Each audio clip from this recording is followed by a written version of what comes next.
Hi. Hi. Good luck to me. They're having a crazy fight. They decided to start right now, of course, as they always do. Hi. I'm still going. I'm still resilient. And you are too.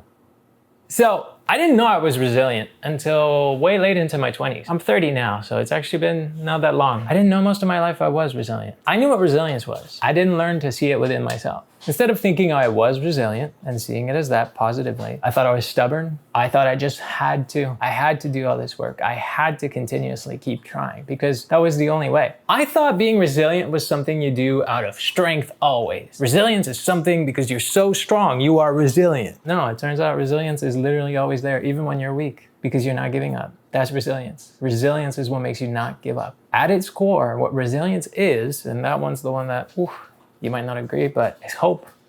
Resilience is the fact that you're hopeful. You can think that you're not, but you are, because, well, that's the main reason why you keep trying. No matter how much you want to convince yourself that you're not hopeful, and believe me, I'm saying that, but I did all that, I thought all that. No matter how much we can want to convince ourselves that it's not hope, that we're not hopeful, that we're actually pessimistic, that it's so dark and negative, not giving in is the proof that actually we have hope, because we keep having that hope. Even if you're pessimistic about believing that it'll come, that whatever ease, peace, calm, you still keep trying, and that's hope that it will. It's a tiny bit of hope. And no matter how much you want to lie with the pessimistic, there's always that tiny bit of hope. And that is resilience. Or resilience is the act of not giving in, really. Hi, this video is sponsored by me. Again, yeah, and two dogs fighting, I guess. I don't have a sponsor yet.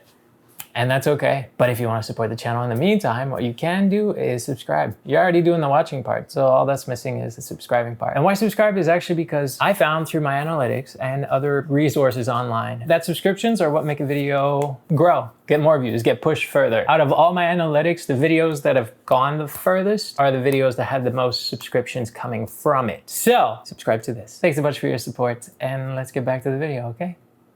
I was always resilient, turns out. I really didn't see that. I always thought, yeah, but that's just what I have to do. Like, this is something I've said many times in my life. Yeah, but that's shit that I have to do. Yeah, but it's because I have to. I have to try this hard. Otherwise, I don't get anything. I have to do all these things. Otherwise, it doesn't work out for me. That was my way to frame it. And that came from a thought that, well, because I would get nothing otherwise. So I was approaching it from a perspective of the only way I'm not in shit is to try, is to continuously go at it. Or slash, I have to continuously go at it.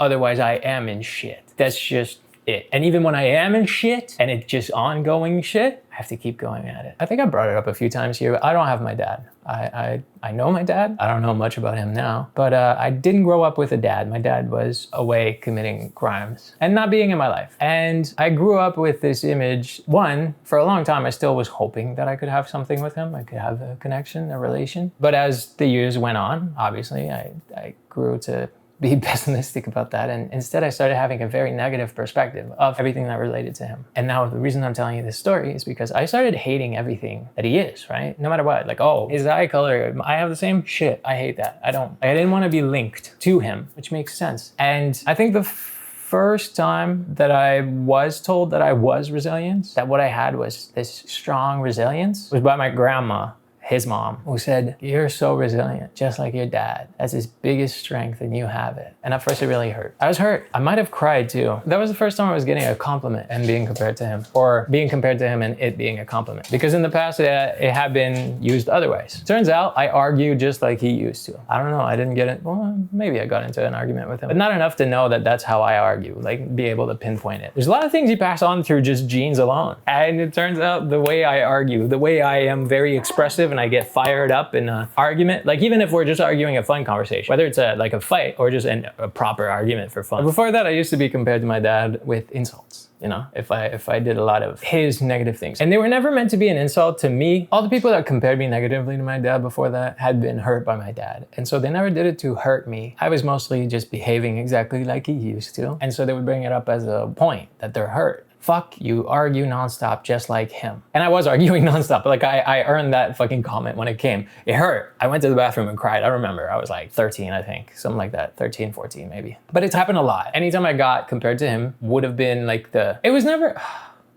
You know what? In hindsight, I don't think it always was negative at all. I think I just always saw it as negative because anything that reminded me of being like him was negative to me. Because now I'm thinking about it and a lot of it were compliments. But this one is the first one that I accepted over time. So the first time I heard it, I was a bit mad because why do you have to compare me to him? I have all my issues and I don't feel like that anymore. It's more like back then, that was a really big feeling. Why do you compare me to him? He's someone I hate.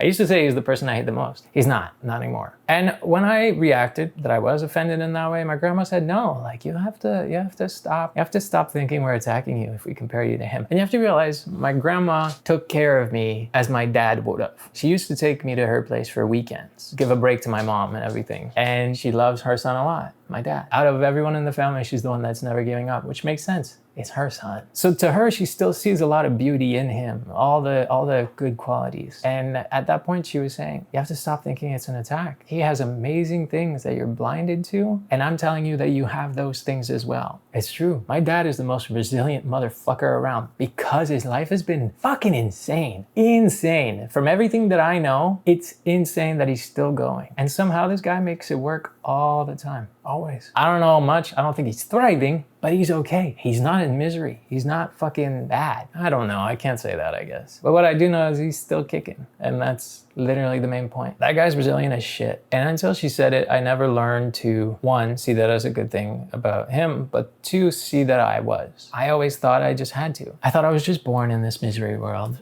And I had to. I was just forced. That was the only way to not feel misery a tiny bit. And until she made me realize that, I didn't know that it was resilient. And now it's funny because I also always frame it as being stubborn as shit. I am stubborn. My dad is stubborn. In fact, that used to be one of the negative comparisons I would get to him. Oh, you're so stubborn, just like your dad. And it's funny because every time it would come from my grandma, I would say, yeah, and we both came from one person here because she's stubborn too. That's kind of the whole argument, you know? That's why she's mad if I am stubborn because we're both butting heads.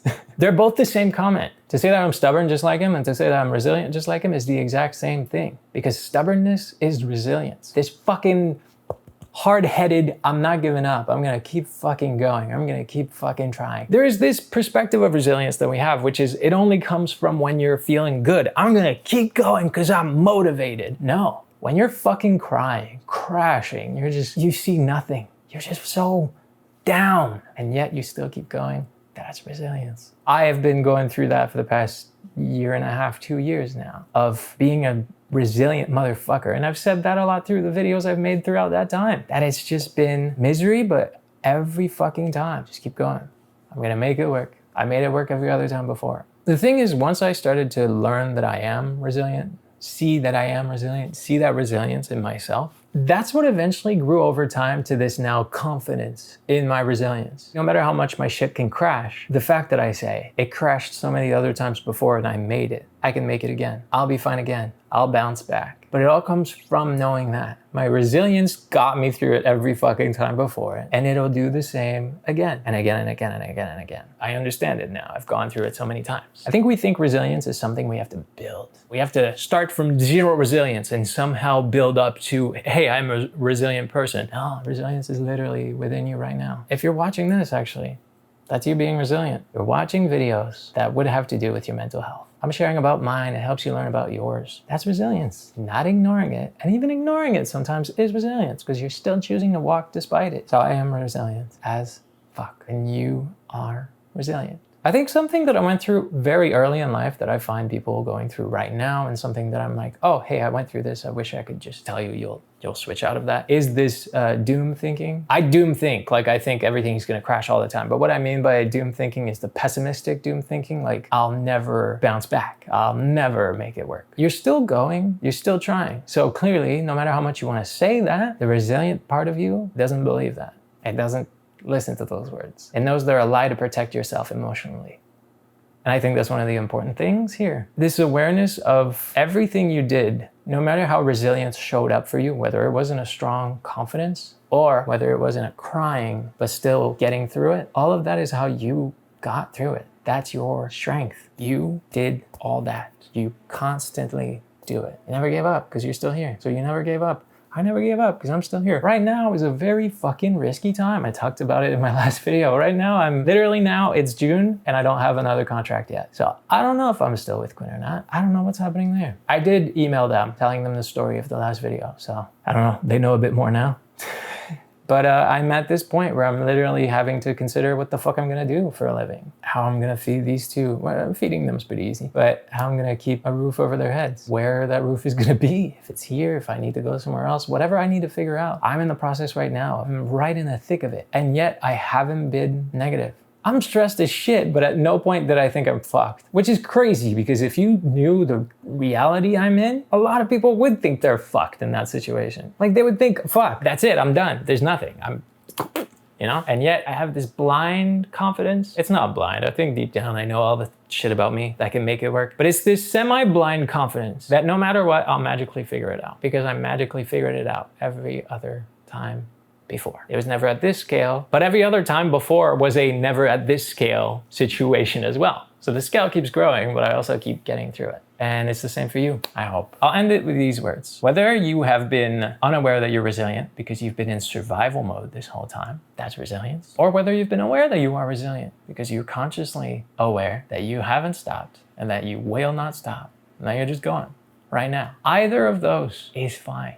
It's okay. But I think if you learn to say to yourself right now, this is resilience. I am resilient. Look at everything. What that helps to do is when you look back at your whole life, at all the difficult situations or at just all the situations, you actually get to now notice where it was resilience kicking in, where resilience was the reason it wasn't breaking. You kept going, how you got through everything. And I think that's healing too, to look back at survival mode and realize how much of it was resilience. That's what survival mode is. I'm gonna leave you with these words. I'm currently at a very, very uncertain time in my life, and I'm not afraid.